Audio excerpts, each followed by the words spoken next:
कोलाड इथल्या कोकण रेल्वे पुलाजवळ एक घटना घडलेली आहे।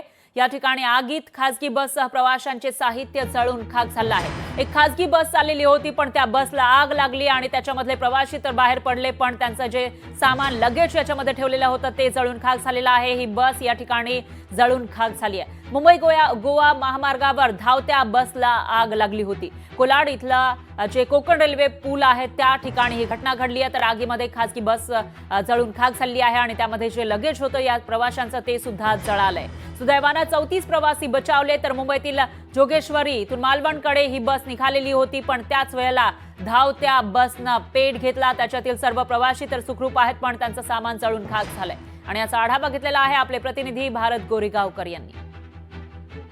मुंबई गोवा राष्ट्रीय महामार्गावरती मध्यरात्री 12 ते 12:30च्या सुमारास एका खासगी बसला भीषण आग लागली। या आगीमधून 34 प्रवासी दैव बलवत्तर म्हणून बचावले।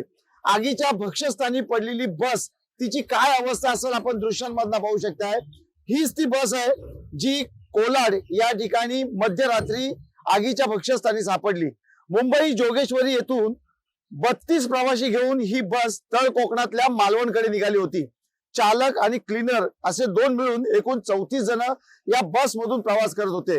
मुंबई गोवा राष्ट्रीय महामार्गावरून ही बस कोलाडच्या कोकण रेल्वे ब्रिज जवळ आली असताना बसच्या पाठीमागून एक आवाज झाला। चालकाने प्रसंगावधान दाखवलं आणि बस रस्त्याच्या बाजूला उभी केली।